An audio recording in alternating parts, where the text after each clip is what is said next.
región de salud central. Actualmente laboro para la región y en esta ocasión vamos a hablar un poco acerca de los procesos disciplinarios. En mi metodología, a mí me gusta mucho que se vaya como preguntando a la par, ¿verdad? Por si hay algo que se me escapa y todo, pero entiendo que la metodología pues tiene que ser al final. Esperamos que podamos resolver todos los cuestionamientos que tengan todos. Los procesos disciplinarios son importantes que todos los conozcamos porque de repente no sabemos cómo es la forma de proceder ante un proceso disciplinario, cuáles son los pasos y además de eso, no sabemos en qué momento tal vez podemos estar infringiendo algún deber que tenemos como servidores públicos y como empleados públicos y qué leyes no son aplicables de acuerdo al cargo que desempeñamos. Entonces, de repente es importante tener como una uniformidad de criterios para saber cómo actuar en casos determinados, aunque siempre se van a dar algunas variables dependiendo del caso, ¿verdad?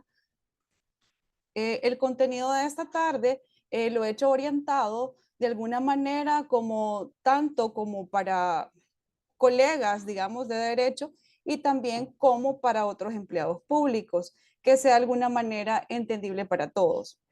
Los temas que vamos a tratar, porque es importante tratar temas de parte general también como para que podamos aterrizar en el régimen disciplinario que atañe a la administración pública. En primer lugar, tenemos que saber que la administración pública es parte de los contenidos de esta tarde, el derecho administrativo sancionador, que es al que nos vamos a referir en parte en esta ocasión, los derechos que tenemos como dentro de ese proceso sancionatorio, los principios que se deben de respetar durante la tramitación del proceso, que es la heterotutela y la autotutela. Ya lo vamos a ver más adelante, aunque a ustedes de repente a algunos les parezca como complicados esos términos, pero lo vamos a ver en un momento y van a ver que es como bien comprensible. Las leyes aplicables, las técnicas disciplinarias que pueden haber en un determinado momento que se tenga que iniciar un proceso sancionatorio y además de eso el régimen disciplinario establecido en la Ley de Servicio Civil y la forma de cómo se procede en la actualidad de acuerdo a cómo está configurado el proceso que tenemos actualmente. En primer lugar, ¿qué es la administración pública?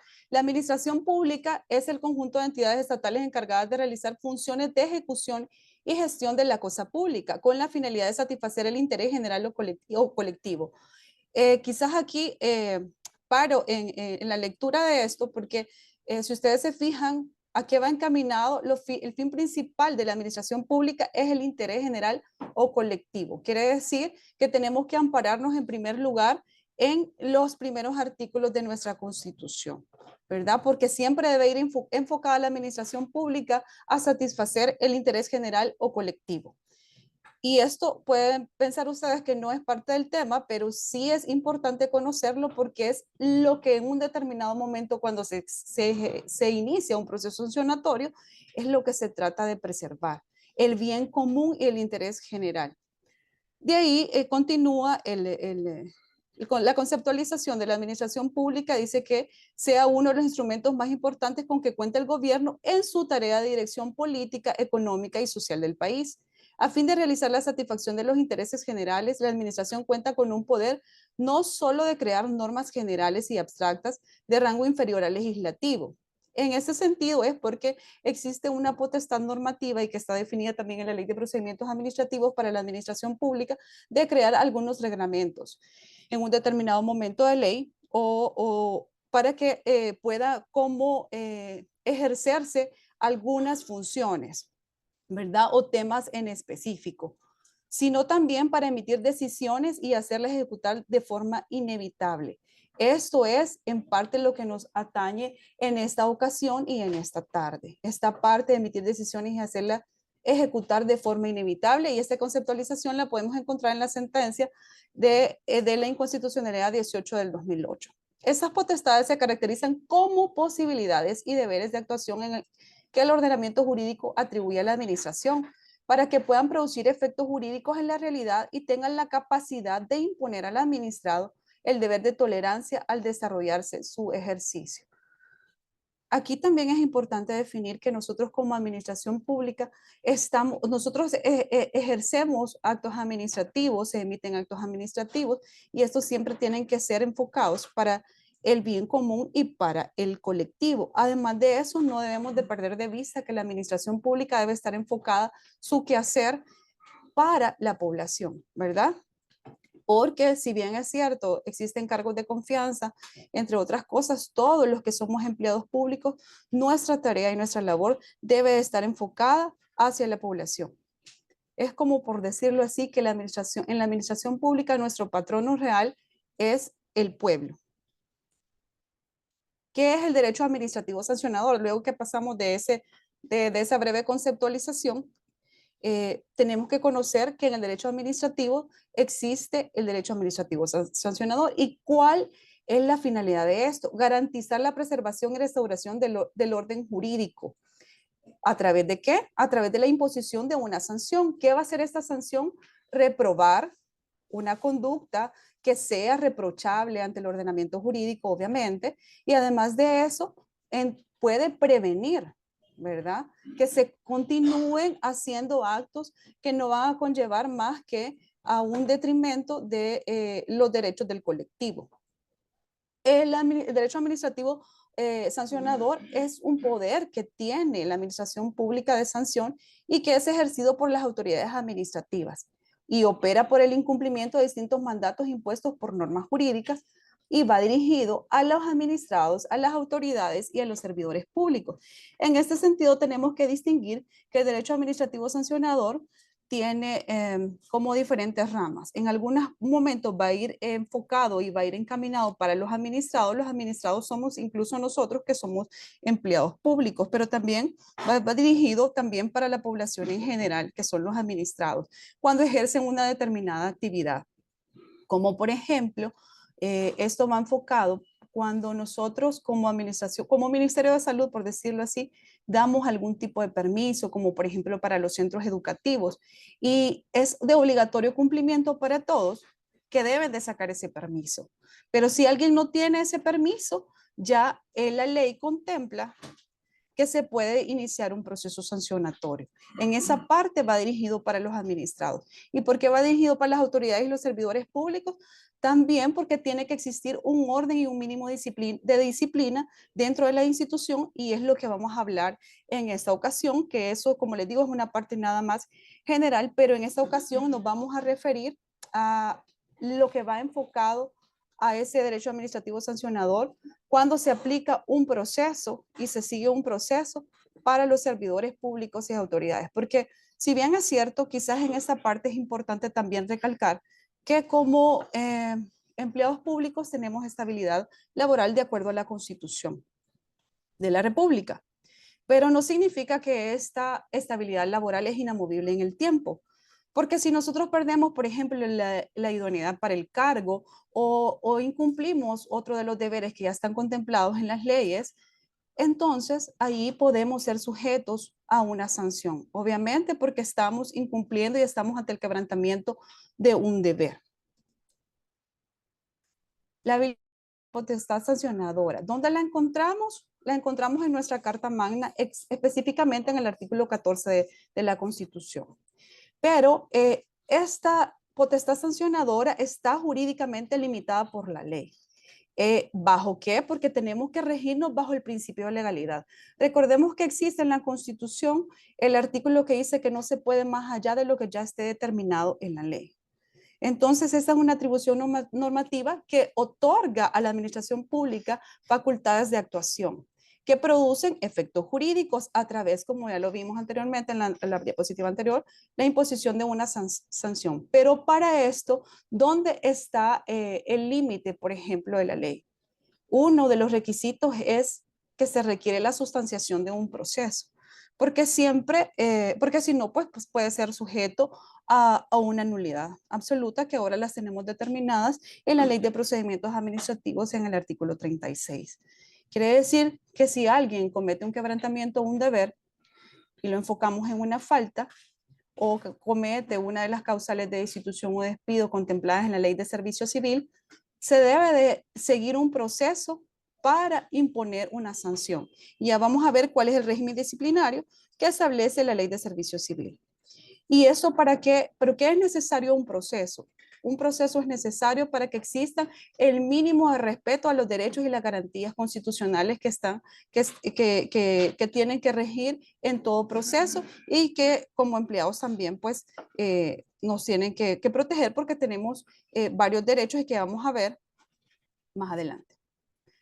Aquí en esta diapositiva específicamente, y esto se deriva, como les digo, de la Constitución misma, y es parte de los límites de la potestad sancionadora que tiene la administración. Tenemos un derecho de audiencia, se tiene un derecho de defensa, se tiene la presunción de inocencia, el derecho de probar. Eso significa que el derecho de probar significa que si bien es cierto, la administración va a presentar pruebas, la persona contra la que se sigue un proceso también tiene derecho a presentar pruebas de descargo, ¿verdad? Que contradigan o sean, pero claro, que sean atinentes al caso, ¿verdad? No una prueba que no sea pertinente y útil. Y además de eso, se tiene el derecho de recurrir como en todo proceso. ¿Qué significa esto? Que la ley da como garantía que si en primera instancia, por decirlo así, que en este caso es las comisiones de servicio civil, nos vamos a regir como quizás como por el proceso común, la comisión de servicio civil impone, está de acuerdo con la decisión del titular de imponer una sanción, ya sea, por ejemplo, de suspensión sin goce de sueldo, no significa que esa instancia se puede quedar ahí. La persona tiene derecho de presentar un recurso. ¿Ante quién? Ante el Tribunal de Servicio Civil, ¿verdad? Para terminar la fase administrativa. Y no olvidemos que las comisiones de servicio civil son entes que deben actuar en ese momento como entes colegiados, aparte de su patrono, porque hay uno nombrado por el Tribunal de Servicio Civil, una persona nombrada por los trabajadores y además de eso, uno por la parte patronal, ¿verdad? Entonces ellos se deben de regir y deben de tener sobre todo imparcialidad al momento de conocer un proceso y de estar emitiendo una resolución, que deben basarse en las pruebas que les han sido presentadas. ¿Cuáles son los principios que se deben de respetar en este proceso? Son, en primer lugar, y como ya les hacía mención,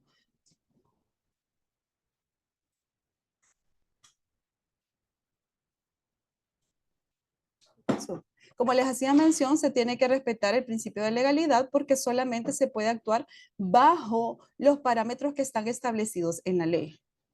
No se puede ir más allá de eso. Además de eso, se tiene que garantizar el principio de igualdad, el principio de contradicción, porque el principio de contradicción, ahí viene la misma parte, que debe de existir, o sea, por eso la persona tiene el derecho de probar de una forma diferente contra la que se está tramitando el proceso. El principio de culpabilidad o responsabilidad, es decir, que solamente se puede emitir sanciones para personas que son personas naturales, ¿verdad? En este caso de los empleados.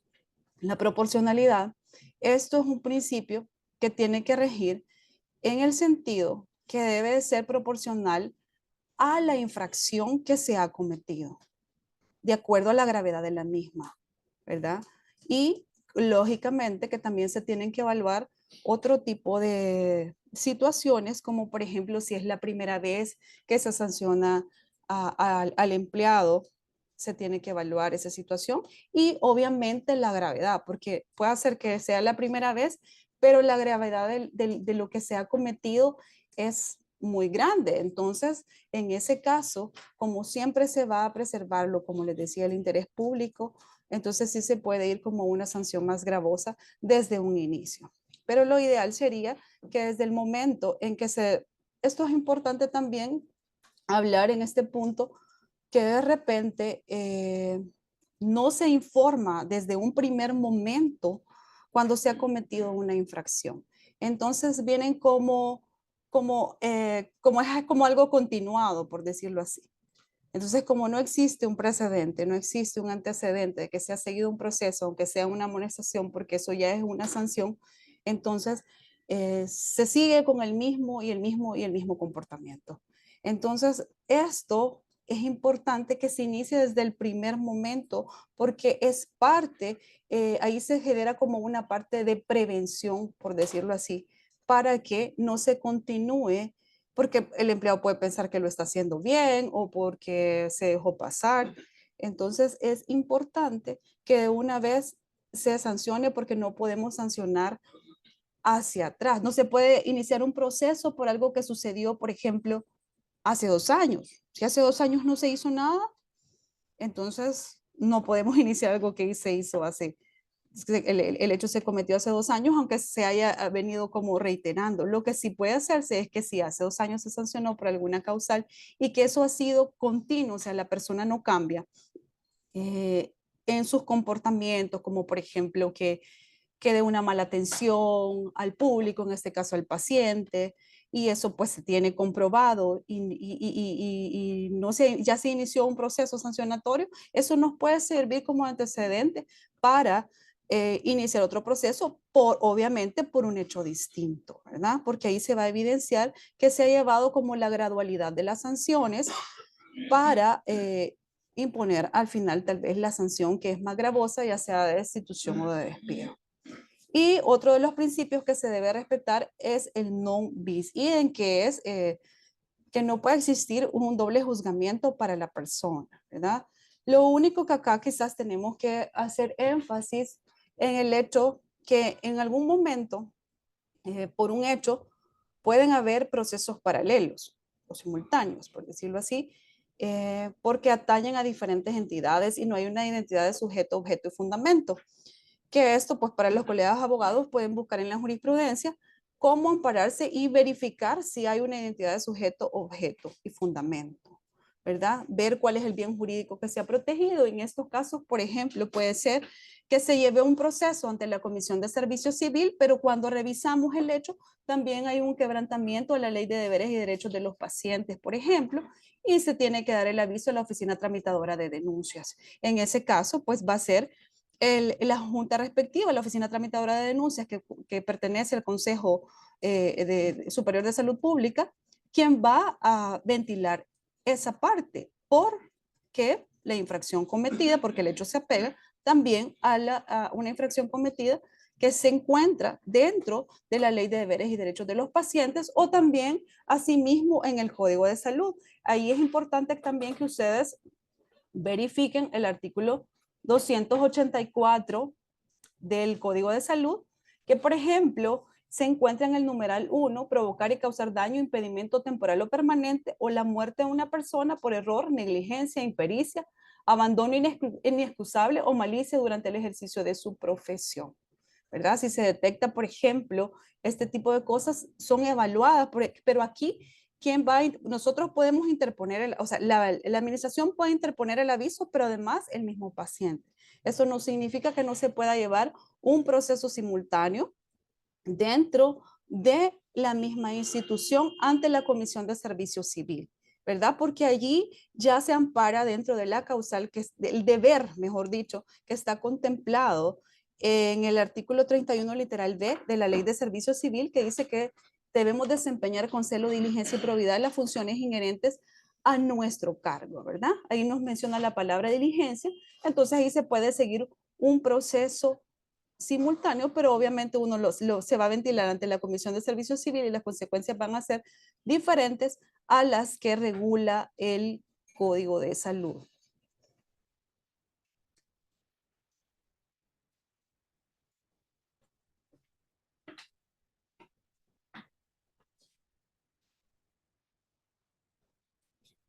Pero en ese caso siempre es importante, como les digo, evaluar. Los encargados de jurídicos siempre tienen que evaluar qué tipo de procesos pueden ser paralelos. Incluso puede llevar también algo de tipo de índole penal, ¿verdad? Que puede, en el caso que les leía del artículo 284, numeral 1 del Código de Salud. Ahora pasamos a lo que es la conceptualización de la heterotutela y la autotutela. La heterotutela es la que se aplica para el resguardo y protección de los bienes jurídicos frente a conductas ilegales de los administrados que han actuado contra bienes jurídicos que son protegidos constitucionalmente y es para preservar el bien común o el interés general. ¿Esto qué significa? Que eso va para fuera de la estructura de la administración pública. Porque ustedes ahí pueden leer como palabras complejas, ¿verdad? Pero es que nosotros vamos a ejercer, en este caso, por ejemplo, como les ponía un caso de los permisos sanitarios que se emiten bajo el Código de Salud, se puede seguir un proceso sancionatorio, pero ese proceso sancionatorio va a ir contra la persona que estaba obligada a tramitar ese permiso sanitario. Eso es para el exterior de la estructura. Y la autotutela es para mantener un mínimo de disciplina dentro de la misma institución.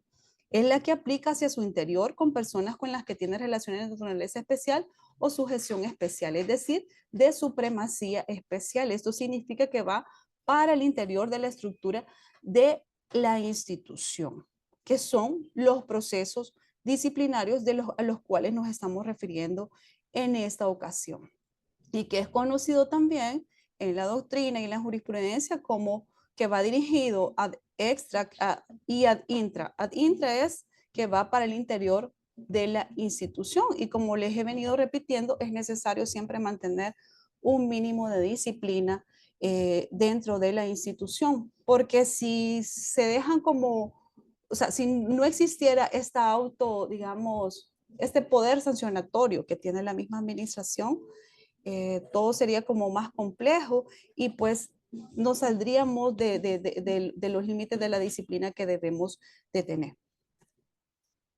¿Cuáles son las leyes aplicables? Esto es importante conocerlo porque de repente podemos enfocarnos en que solo la ley de servicio civil.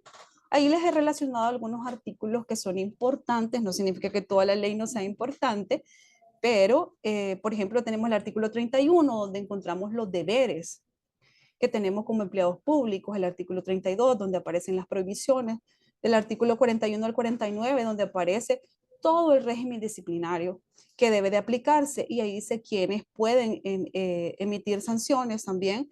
El artículo 53 y 54, que es donde encontramos las causales de destitución y despido, y además de eso también podemos relacionar el artículo 55 de la Ley de Servicio Civil, que es donde nos establece la forma de cómo se va a proceder. Es importante que conozcamos nuestros deberes porque ahí vamos a encontrar generalidades, ¿verdad? Generalidades en el sentido de que no vamos a encontrar como en el derecho penal, por ejemplo, que nos establece ya el que matare a otro será sancionado con prisión de tantos años a tantos años, ¿verdad? Ahí sí vemos, está dirigido el qué. Cuando dice el qué, o sea, puede ser cualquier sujeto, ¿verdad? Matar, o sea, tiene un verbo. Aquí solamente vamos a encontrar los deberes. Entonces, el quebrantamiento a esos deberes, y por eso los debemos de conocer, ese quebrantamiento es el que es reprochable y por el cual se puede iniciar un proceso sancionatorio. También tenemos la Ley de Garantía de Audiencia de los Empleados Públicos no comprendidos en la carrera administrativa, y esto es aplicable para aquellas personas que están comprendidas en el artículo 4, ahí no le puse, pero es de la Ley de Servicio Civil. ¿Por qué? Porque ellos están excluidos de la carrera administrativa. Las personas que están comprendidas en el artículo 4 de la Ley de Servicio Civil. ¿Y qué pasa con esto? Siempre los empleados que estén bajo, que les ampare la Ley de Garantía de Audiencia a los empleados públicos, no significa que no tienen los mismos deberes. Tienen los mismos deberes y los mismos derechos, ¿verdad? Pero el proceso acá es diferente porque no se va a sustanciar ante las comisiones de servicio civil, sino que el proceso se va a sustanciar ante los juzgados. Esa es la diferencia. Y entonces, ¿qué quiere decir eso? Que cuando el titular o la persona que representa a la institución decida que se va a iniciar un proceso de destitución o de despido, porque solo para esos casos aplica, entonces se tiene que presentar una demanda ante el juzgado que sea competente para ello. Las disposiciones generales del presupuesto se las he relacionado en el artículo 99 porque ahí vamos a encontrar nosotros que existe una sanción, y que el mismo acápite de las disposiciones generales del presupuesto lo dice, que es cuando tenemos faltas injustificadas, por ejemplo, ¿verdad? Y que cuando ya se acumulen, y eso pues es un tema que es más de recursos humanos, eh, que ya se impone, depende de cuántas faltas sean, ya va aumentando y es el doble o el doble del doble, eso ya es una sanción. Entonces es una sanción que ya encontramos regulada, y porque dentro de la Ley de Servicio Civil, en el artículo 31, literal A, nos establece que nosotros debemos asistir con la puntualidad a nuestra institución, ¿verdad? Donde laboramos. Entonces ahí estamos incumpliendo ese deber, ¿verdad? Porque cuando faltamos injustificadamente, o sea, estoy dejando clara esa palabra, injustificadamente, claro, si tenemos una justificación, ¿verdad? Que tengamos una incapacidad o porque hemos pedido un permiso, porque hemos pedido un permiso personal o un compensatorio, toda vez haya sido otorgado, ¿verdad? Porque quizás en esa parte hay que aclarar que de repente existe como digamos que de repente la conceptualización dentro de nosotros mismos, que porque nosotros tenemos derechos a esos permisos, son otorgados de una manera automática.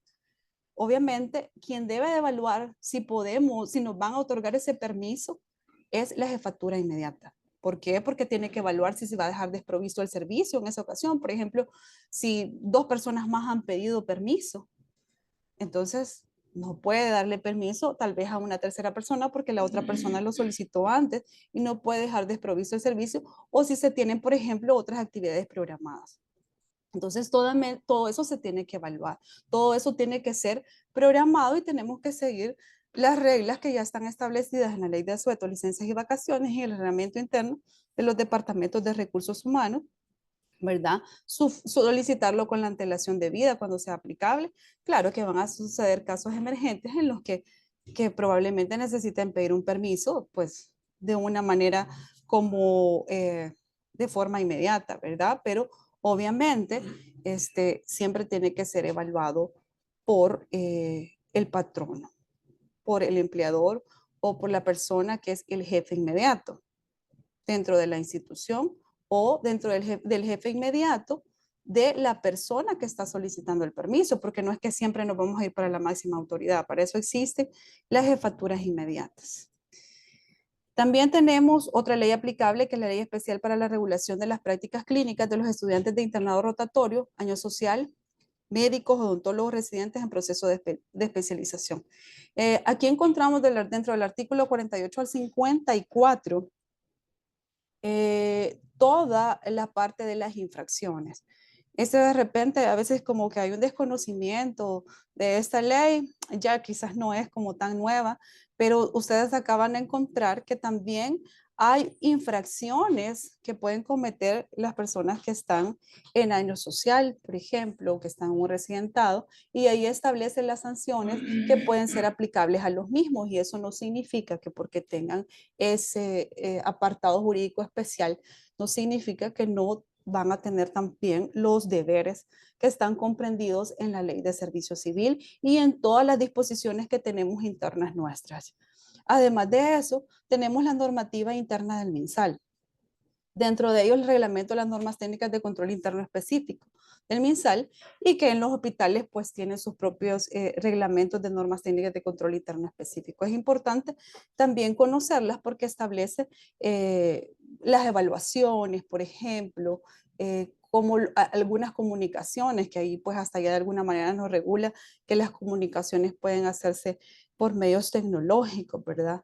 Que no está regulado como de repente en otra parte. Y cuando menciono normativa interna del MinSal es importante porque, como les decía, en la Ley de Servicio Civil vamos a encontrar nuestros deberes, pero donde vamos a encontrar nuestras pautas a seguir, los lineamientos de lo que debemos seguir en cada situación de acuerdo a la disciplina, es en la normativa interna del MinSal, que actualmente lo encontramos en el Centro Virtual de Documentación Regulatoria y encontramos los diferentes lineamientos, guías, y que debemos de seguir y que si ustedes se fijan y nos vamos como a la parte final de los mismos, siempre va a decir que en la parte de las sanciones o por incumplimiento de la misma se va a tramitar de acuerdo a las leyes, ¿verdad? O sea, no significa que la normativa interna del MinSal va a establecer la sanción que es aplicable. No, va a establecer los lineamientos que debemos de seguir, como por ejemplo para el resguardo de una vacuna. Eso es lo que establece la normativa interna del MinSal. ¿Cuáles son las funciones, por ejemplo, de los promotores? ¿Cuáles son las funciones de enfermería en ciertos casos? Y los diferentes lineamientos que tenemos, como por ejemplo para actuaciones ante el adulto mayor, eh, complementada, claro, con la normativa que es ya como ley secundaria. Entonces, eso significa que si nosotros incumplimos un lineamiento que ya nos establece cómo debemos, por ejemplo, resguardar una cadena de frío por un biológico y se da ese incumplimiento, obviamente por una falta de diligencia en el trabajo, entonces, ¿a dónde vamos a ir a amparar y o a dónde vamos a adecuar ese quebrantamiento a ese lineamiento? Lo vamos a ir a amparar en la Ley de Servicio Civil. Y la Ley de Servicio Civil, no bien básico, es, como les decía, el artículo 31, literal de la Ley de Servicio Civil, que nos establece desempeñar con celo, diligencia, probidad las obligaciones inherentes al cargo. En el caso que les pongo, pues ha existido tal vez una falta de diligencia. Obviamente que se tiene que comprobar a través de los informes. ¿Esto qué quiere decir? Que a quien le corresponde informar los sucesos es a la jefatura inmediata y tiene que iniciarse tan pronto tenga conocimiento de eso porque tenemos también la parte de la prescripción, ¿verdad? Entonces debe de actuarse de forma inmediata para no dejar que esos casos prescriban y pues las cosas no se siente un precedente. ¿Cuáles son algunas técnicas disciplinarias que se pueden emplear? El proceso disciplinario, como les venía diciendo, debe arrancar tan pronto se comete la infracción. Además de eso, como ya lo vimos, que una de las garantías que deben de estar establecidas para iniciar ese proceso es que exista un proceso y debe de tener todas sus fases esenciales el proceso, donde sea un proceso garantista, donde exista un proceso que va a existir el principio de contradicción, que se pueda aportar prueba, que se pueda tener una audiencia. Cuando digo audiencia, no necesariamente que la audiencia va a ser eh, presencial. Cuando hablamos de derecho a audiencia es que tiene el derecho de controvertir y puede hacerlo también por escrito y mandar todas las pruebas de descargo que considera o controvertir tal vez algún informe o puede presentar testigos también. Y comunicar la sanción de una manera confidencial. Esta es parte de las técnicas disciplinarias. Eso sí, quiero aclarar que cuando hablo de comunicar la sanción de una manera confidencial, de repente siempre es importante. Esto es cuando es una amonestación, ¿verdad? De tipo oral o de tipo escrita, pero siempre yo recomiendo, dentro de la poca experiencia que tengo ante estos procesos, es que debe de hacerse acompañar eh, de otra persona, pero no lo va a decir delante de todo el departamento. Cuando habla de manera confidencial no significa que no puede haber otra persona, tal vez de la disciplina, para que exista más de una persona que firme el acta. Siempre se tiene que dejar constancia de ello, ¿verdad? Esa es otra parte muy importante. Ahora pasamos al régimen disciplinario que está establecido en la Ley de Servicio Civil. Tenemos lo que es la amonestación oral privada, que la encontramos en el artículo 43 de la Ley de Servicio Civil, la amonestación escrita, que está dentro del mismo artículo, la suspensión sin goce de sueldo, la postergación hasta 2 años, por 2 años en el derecho del ascenso, la suspensión sin goce de sueldo. Cabe aclarar que no puede pasar de un mes, ¿verdad? Porque de repente se puede creer que puede pasar más de un mes, pero no. Tiene que ser nada más, puede ser hasta un mes.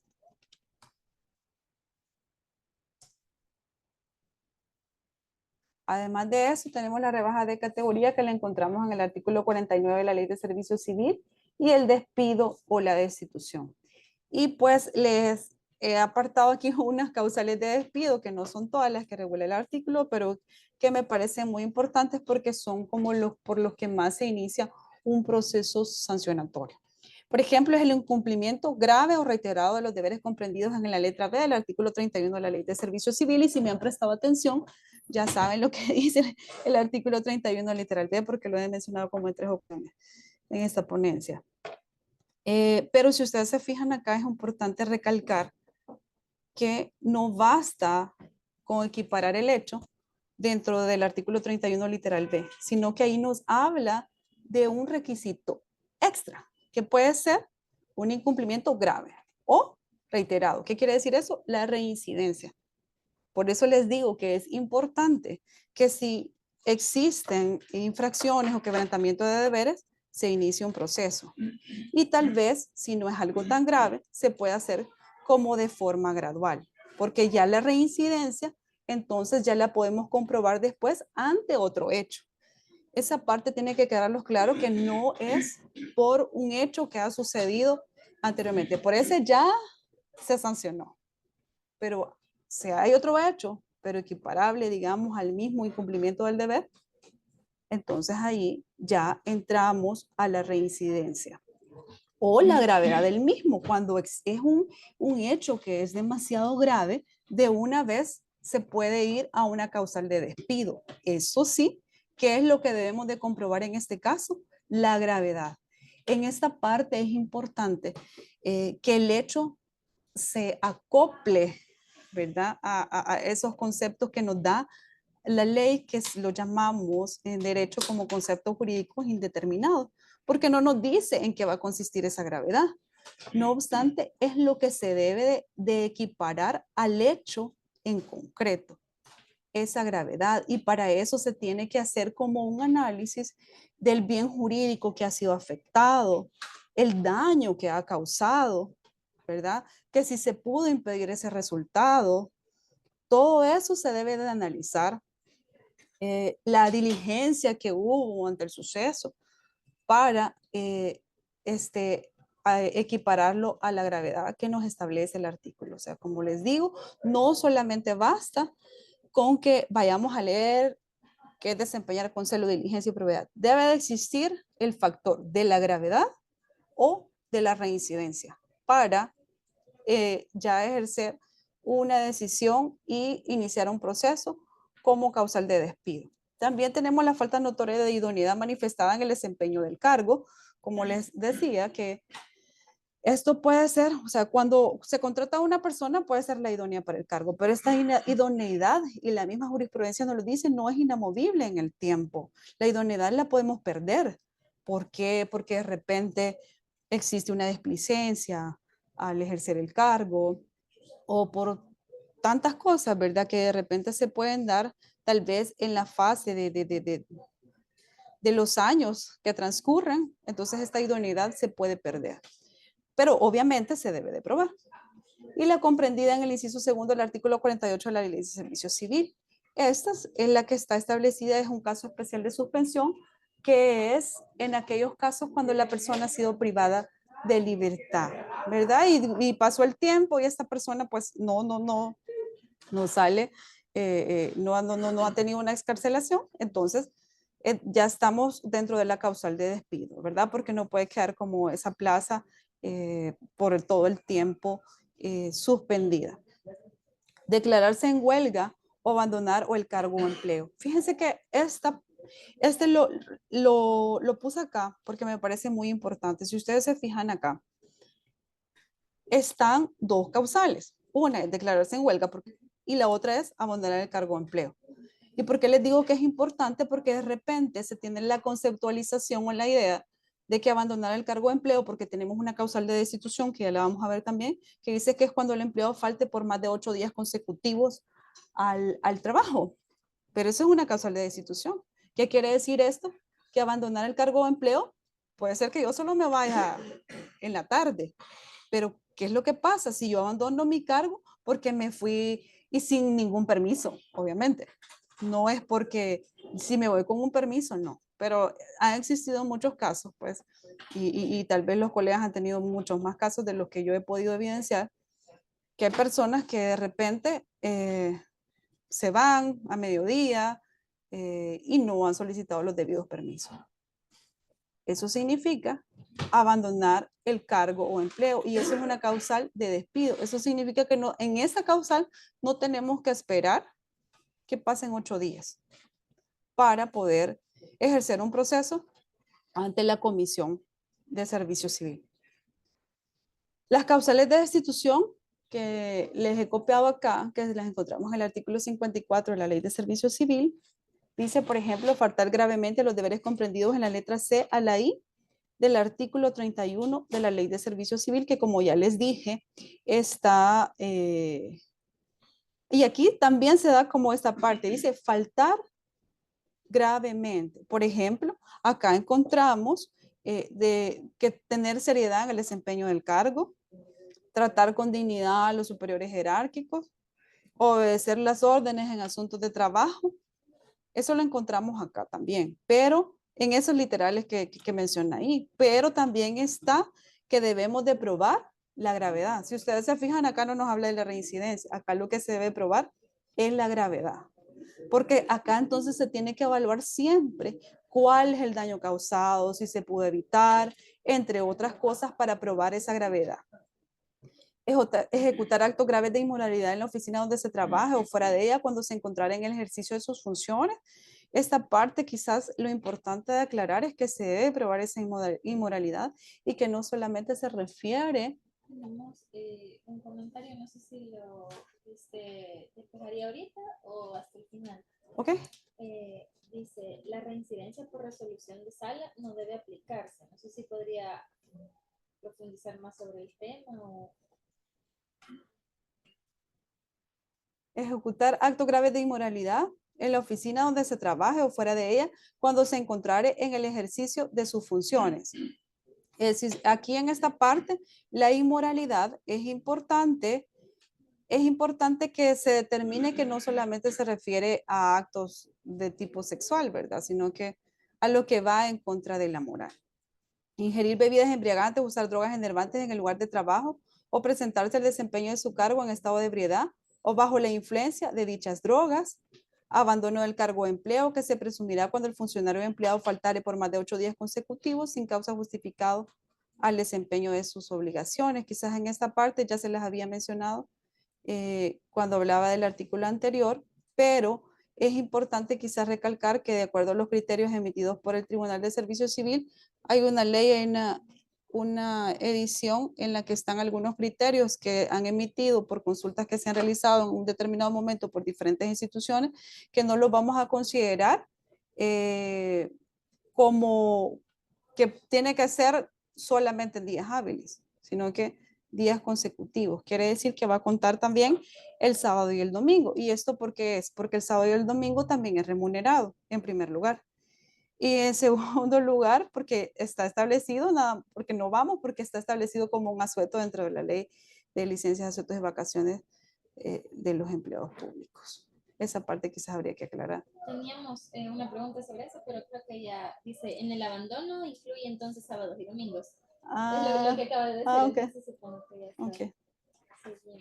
Sí, Sí, había una pregunta por ahí, pero creo que quizás ha quedado solventada con esta parte de lo que acabo de expresar, de que existe un criterio del tribunal en el que dice que van a ser, también se van a contar los días de sábados y domingos, y ya les expliqué por qué, porque son días de asuetos, no obstante, son remunerados. ¿Quiénes pueden imponer las sanciones? Esto lo encontramos en el artículo 42 de la Ley de Servicio Civil, las comisiones de servicio civil, obviamente, y los jefes de servicio. ¿Qué se entiende por los jefes de servicio? Este llamado que les hago acá, que es el 131-2016, es un criterio emitido por el tribunal y les digo que lo encuentran en una edición que ha emitido el Tribunal de Servicio Civil, en el que establece algunos criterios y dice que son todos aquellos servidores públicos que usted está a cargo de jefaturas en las instituciones públicas. Obviamente, no pueden ejercer todo tipo de, imponer, perdón, todo tipo de sanciones, porque una suspensión sin goce de sueldo tiene que ir a la Comisión de Servicio Civil o el despido de la destitución, ¿verdad? Eso sí, el jefe de inmediato tiene que emitir el informe. ¿Qué sanciones son las que puede imponer? Una amonestación oral o una amonestación escrita. Los jefes de departamento y sección, ¿cómo se entienden? Y eso también es otro criterio del tribunal. Dice que desde el momento que ostentan dichos cargos están facultados sin delegación para imponer las amonestaciones orales y escritas. ¿Por qué? Para mantener el mínimo de la disciplina dentro de la institución. Luego tenemos el principio de tipificación y legalidad de los conceptos jurídicos. Como les decía, lo que establece el artículo 31 no vamos a encontrar como en el Código Penal, que ya vamos a encontrar un verbo y cuál es la acción a realizar. Acá es lo que encontramos son deberes, ¿verdad? O encontramos, por ejemplo, ese concepto jurídico indeterminado de la gravedad, que nosotros lo debemos dotar de contenido. Los conceptos jurídicos determinados es el que demarca un ámbito de la realidad de manera precisa e inequívoca. Los conceptos jurídicos indeterminados, estos se refieren a una esfera de realidad cuyos límites no aparecen bien precisados en su enunciado normativo. No obstante ser claro que se intenta delimitar un supuesto en concreto. Como les digo, se debe de dotar de contenido a ese concepto jurídico indeterminado. ¿Y eso cómo lo vamos a hacer? Describiendo los hechos, ¿verdad? Describiéndolos de forma cronológica, que esos informes vayan completos. Los conceptos jurídicos indeterminados dice que la administración pública en la labor técnica de dotar de contenido, en el caso en concreto a un concepto jurídico indeterminado, ello para que su aplicación resulte sujeta ¿a qué? Al principio de legalidad, que ya vimos que es uno de los límites que tiene la potestad sancionadora de la administración pública. Y la administración pública está obligada a motivar estos actos. Esto también lo encontramos en la ley de procedimientos administrativos y que nos dice cómo debemos de motivar los actos que se emitan. Dotar de contenido y concretar los conceptos jurídicos determinados, es decir, materializarlos. Garantizar la seguridad jurídica en su aplicación y no vulnerar el principio de legalidad. Por ejemplo, un concepto jurídico indeterminado es lo que les hablaba aquí, falta gravemente los deberes comprendidos en la letra C a la I del artículo 31 de la mencionada ley y debe de ser dotado de contenido. ¿Qué es lo que se debe delimitar en este caso? La gravedad de la acción típica. Y no me voy a detener quizás como mucho en eso porque ya explicamos que se debe de probar esa gravedad. O sea, se debe delimitar, expresar por qué es que ese hecho es grave. ¿Qué fue lo que se dañó? ¿Qué es lo que se debió hacer? ¿Cuáles son los lineamientos que se tenían? ¿Cuáles son los lineamientos que se han infringido? Además, identificar y explicar sus consecuencias jurídicas y materiales, concretar su grado de incidencia en el entorno, determinar el nivel de afectación a los bienes jurídicos protegidos por la Ley de Servicio Civil y exponer los parámetros objetivos a partir de los cuales la conducta típica es calificada como una acción sumamente grave y en consecuencia es imposible una calificación distinta. ¿Cuál es la forma de proceder? Y esto digamos que está basado de alguna manera en el artículo 55 de la Ley de Servicio Civil y además de eso, en los criterios actuales del Tribunal de Servicio Civil. Dice que se presenta la solicitud ante la Comisión de Servicio Civil. Yo se los he hecho como de una manera como más detallada porque ahí está como de una forma más generalizada.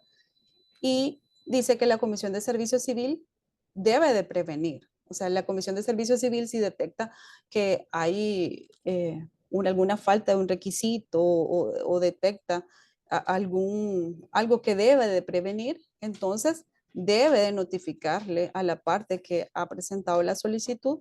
¿Para qué? Para que pueda subsanar.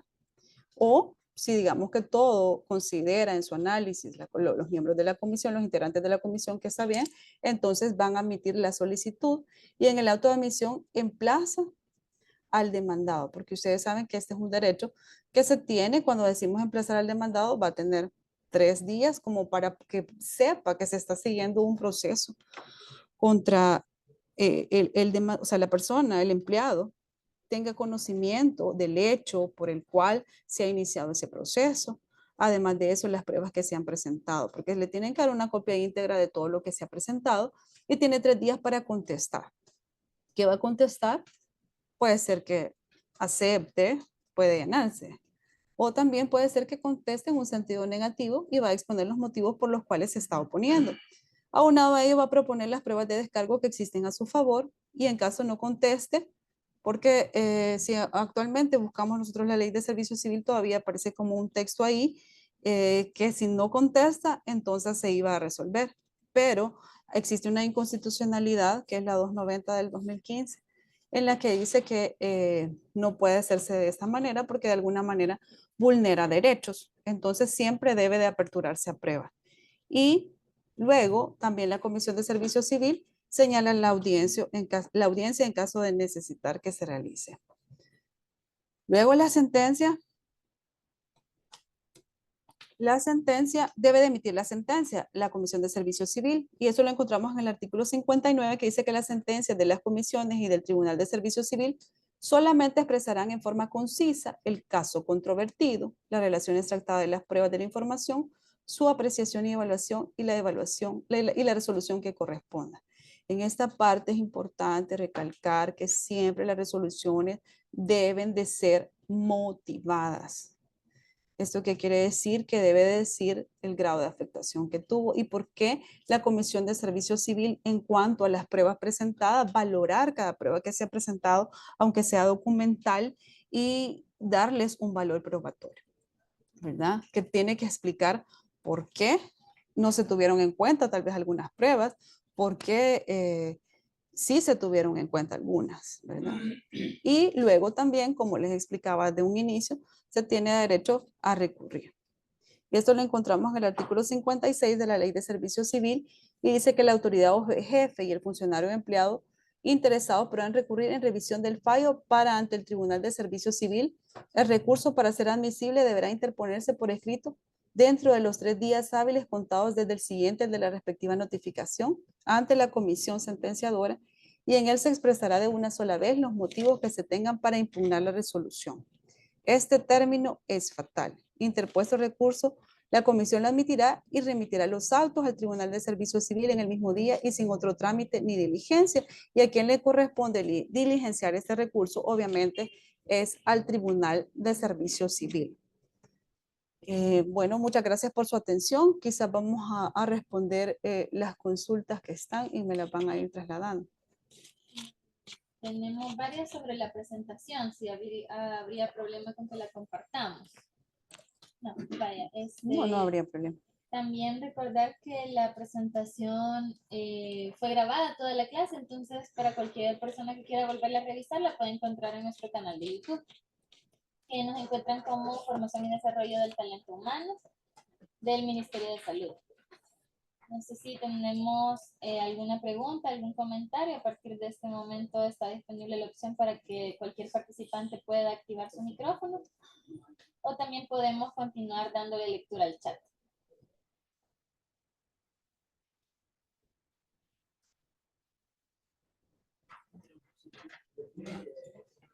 También recordar que para pedir la palabra podemos levantar la manita virtual del Zoom. Tenemos un comentario de Alexander Rivera Aguilar. Dice, felicidades, felicitarle a Linda Galdames. Excelente ponencia, muchas gracias.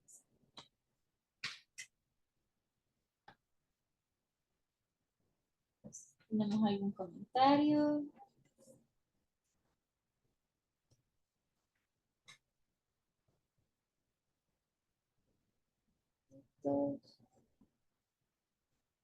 Quizás otra parte, quizás importante recalcar que en un determinado momento, si bien es cierto, no tenemos como un proceso establecido para poder dar inicio al proceso disciplinario, quizás es importante que dentro de su institución, o sea, dentro de ya sea la región u hospital, es importante que se determine como un procedimiento, una ruta a seguir, porque no tenemos nosotros dentro de nuestro proceso actualmente, dentro de la ley, como esa fase de investigación, por decirlo así, que existan algo preliminar para realizar.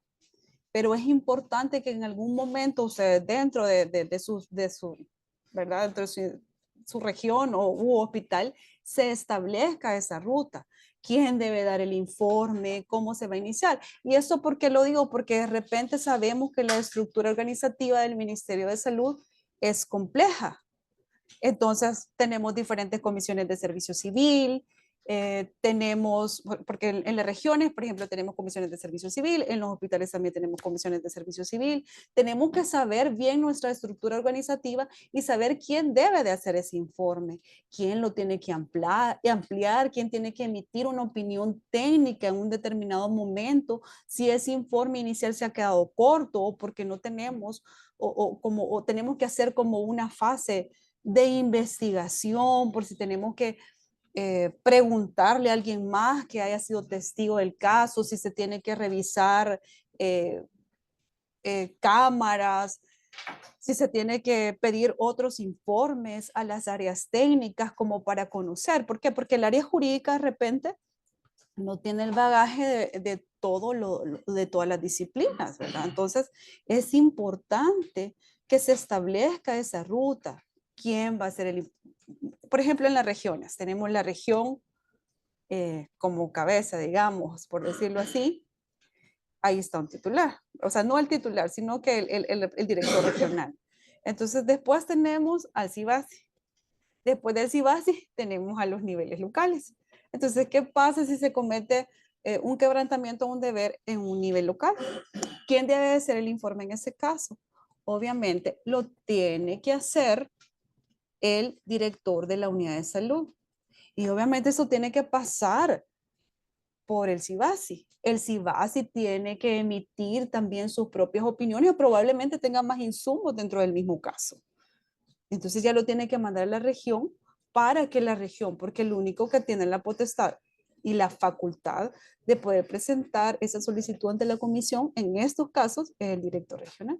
Entonces es importante que se conozcan todas esas cosas también con las disciplinas, como por ejemplo la de salud comunitaria. Acordémonos que existen supervisiones que se pueden realizar. Entonces, de repente, en una supervisión, alguien sale mal, ¿verdad? Y ya es como reiterado, ya se deja un plan de mejora y pues esto no camina, ¿verdad? Que sigue manteniéndose bajo el mismo puntaje y todo. ¿A quién se debe de informar? Ellos no tienen la potestad para poder ejercer la acción disciplinaria. Pero ahí debe de venir el informe inicialmente de la disciplina que ha hecho la supervisión. ¿A quién se lo tiene que informar? Al director regional, perdón, al director de la unidad de salud.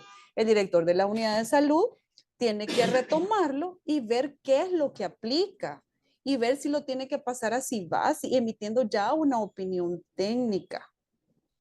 Y después el CIBASI lo tiene que pasar a la región y la misma región tiene que solicitar las opiniones a las disciplinas en caso de ser necesario. Eso es importante que ustedes hagan ese ejercicio dentro de sus instituciones para ver quién es el que tiene la potestad. Y quizás en esta parte recalcar que no me recuerdo si es en la ley de la Corte de Cuentas o en el reglamento interno de las normas técnicas de control interno específico, que también se puede sancionar por omisión.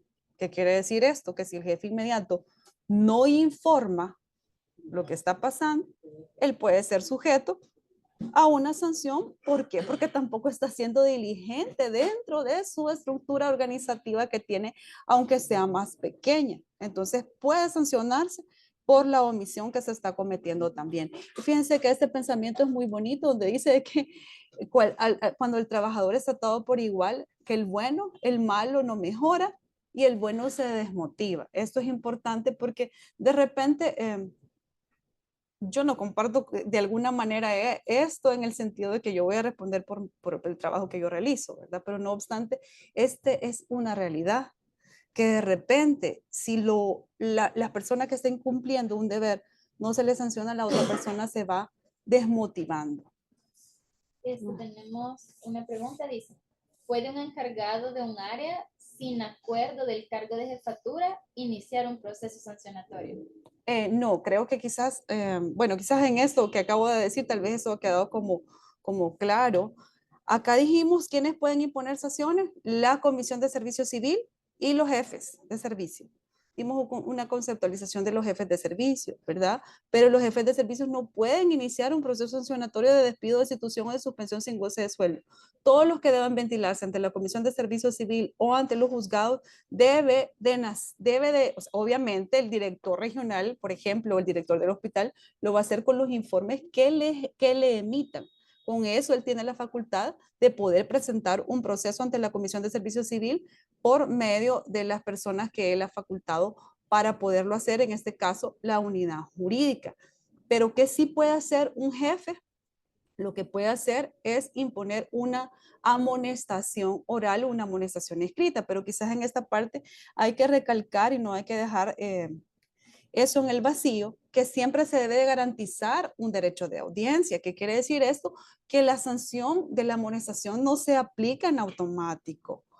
Siempre debe existir un informe, se le tiene que llamar a la persona, se tiene que levantar un acta donde la persona ha expresado, porque de repente ese informe puede venir por medio de alguien más. el jefe no se dio cuenta directamente, ¿verdad? No tuvo conocimiento él de primera mano, sino que viene por otra persona. Al reunir a la persona, ahí la perspectiva puede cambiar porque la persona tal vez tenga pruebas en contrario. Entonces, por eso siempre es importante que se garantice ese derecho de audiencia, es decir, de escuchar a la persona y que pueda presentar como algo de descargo que tenga a su favor. También nos piden aquí si puede ampliar un poco en las diapositivas donde estaban los pasos para iniciar el proceso. Ok. ¿En qué parte quisieran que les ampliara? Que el primer paso para iniciar el proceso dice solicitar a la SCC, pero que no se acostumbra así, sino que primero se inicia el proceso y luego se remite la documentación. Si le puede aclarar ahí. No, vaya. Los informes, como bien he explicado, tienen que iniciarse por la jefatura inmediata, ¿verdad? Eso tiene que seguir todo el camino de acuerdo a la jerarquía sin saltarse un canal. ¿Por qué? Porque ahí pueden tener más insumos, porque tienen que existir las opiniones técnicas. Esta es como la fase preliminar, pero esta fase preliminar no puede ser prolongada en el tiempo porque tenemos un término de prescripción, ¿verdad? Pero cuando ya tenemos todas esas herramientas, entonces tiene que existir una marginación para la unidad jurídica, para que la unidad jurídica inicie, obviamente ya hubo un análisis, ¿verdad? Ya hay un análisis, se verifica si hacen falta cosas y si no, pues se recopila.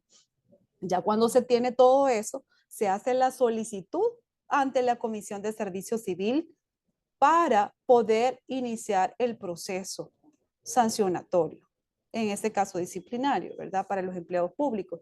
No sé si, por qué expresa que se hace al contrario, porque siempre va la solicitud porque es parte del debido proceso. Tenemos, es como una pregunta de un caso. Si a un trabajador se le pasó la creación del expediente va a mandar la comisión. Ah, sí, sí, ajá, exacto, exactamente. Tiene que crearse como de todos esos informes y armar como un expediente y obviamente la solicitud tiene que ir amparada con todas las pruebas y ahí tiene que ir anexados todos los informes y todo lo que sea necesario para poder iniciar ese proceso. Gracias. Dice, si a un trabajador se le pasa una amonestación escrita por una jefatura, pero no lo quiere firmar a pesar de que se ha cometido una falta, ¿qué proceso se haría? El hecho que no lo quiera firmar no significa que la sanción no ha sido impuesta, ¿verdad? Lo único que debe hacer es consignar, como ya les dije, es importante que ustedes hagan el ejercicio de siempre garantizar ese derecho de audiencia. Entonces, pero si la persona no lo quiere firmar, lo que se va a colocar es que la persona no quiso firmarlo. Por eso, que fue lo que yo les dije, que dentro de las técnicas disciplinarias debe ser confidencial, pero esa confidencialidad no significa que solo puede ser entre el empleado. Tiene que existir otra persona, por ejemplo, de la disciplina ahí, para que esa persona sirva como testigo que eso sea impuesto. ¿Y qué es importante de esto? Quizás es un punto muy importante de recalcar, que de repente en las evaluaciones al desempeño esto no se ve reflejado, porque el hecho que se refleje en la evaluación al desempeño no significa que se esté sancionando doble. No obstante, de repente existe una amonestación, pero no existe ese evento desfavorable dentro de la evaluación al desempeño. Para eso también es importante que ustedes determinen y establezcan esa ruta, que cuando existe una amonestación, esa amonestación no puede quedar perdida y engavetada. ¿A dónde tiene que estar? En el expediente laboral del empleado. Gracias. Tenemos una mano levantada, Maritza de Alfaro. Adelante, Maritza, le escuchamos.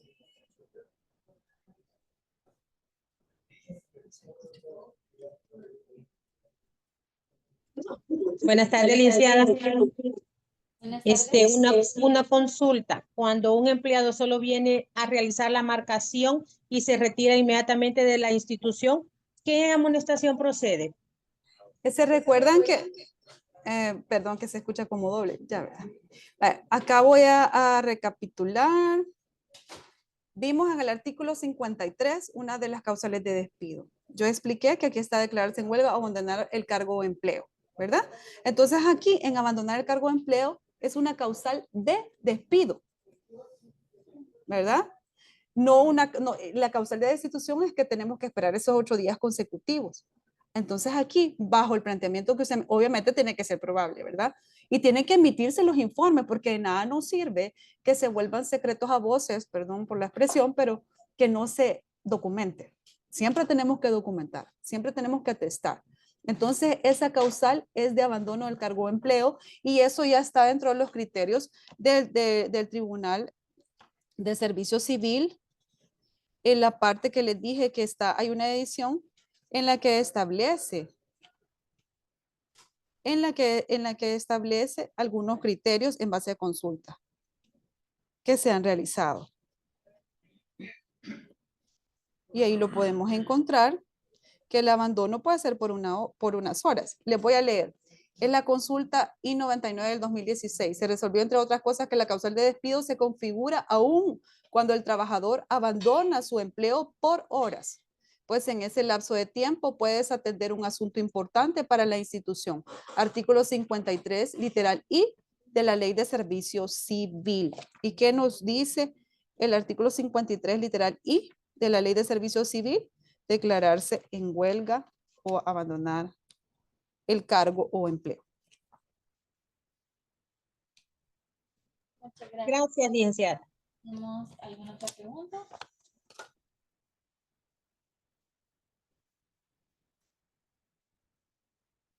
Sí, tenemos otra. ¿Qué sucede si un trabajador que está con carta de médico de lo laboral no cumple con las funciones que se le han delegado? Lo que pasa es que allí viene otra temática. Lo que pasa es que el empleador debe de dar cumplimiento a la Carta de Medicina del Trabajo. Por ejemplo, si dentro de las recomendaciones está que no debe de asolearse, por ejemplo, no debe de cargar cosas pesadas y dentro de sus funciones tiene que realizar eso.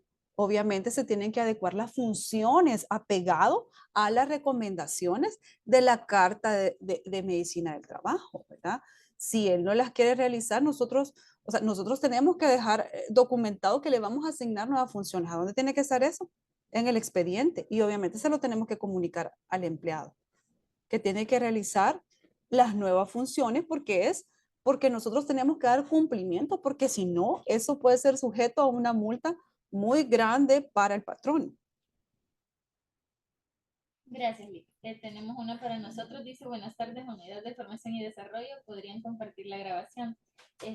Ahí en los comentarios del chat puse yo el enlace a nuestro canal de YouTube, en donde a partir de la próxima semana van a poder encontrar toda la grabación de esta charla.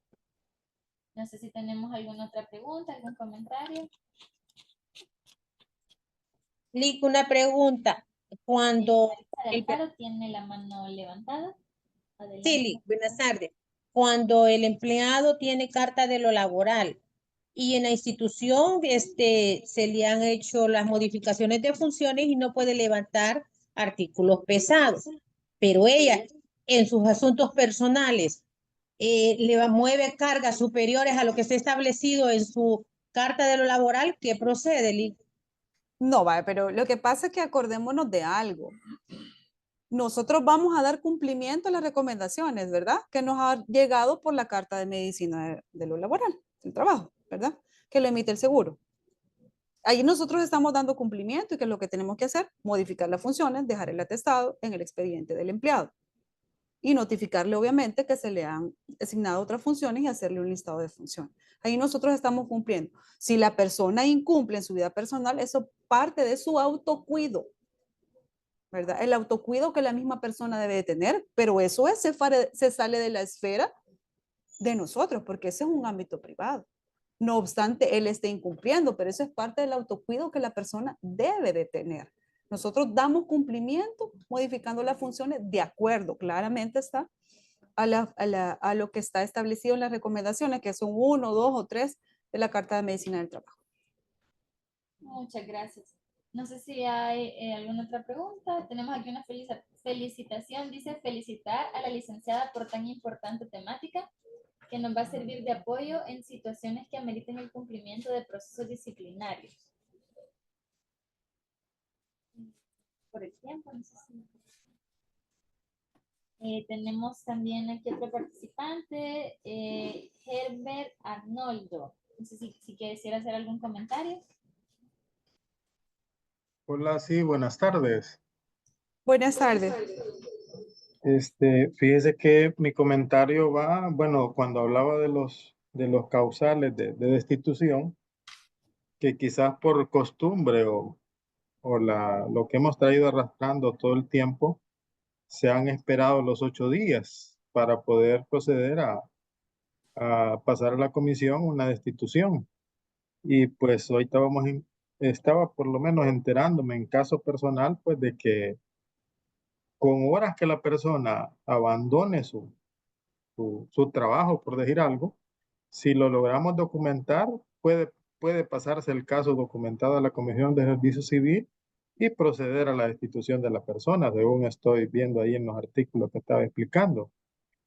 Por eso, Sí, sí, pero quizás digamos, aclarar de nuevo que una es causal de despido y la otra es causal de destitución. La causal de despido puede ser por horas y tenemos ese criterio del tribunal que les he dicho, y verdad, porque es abandonar, o sea, nosotros estamos abandonando nuestro empleo una vez nosotros no tengamos un permiso, pero esa es una causal de despido. La otra de los 8 días, que es cuando los esperamos, eso es una causal de destitución. Yo creo que todavía pueden ver la pantalla, ¿verdad? Sí.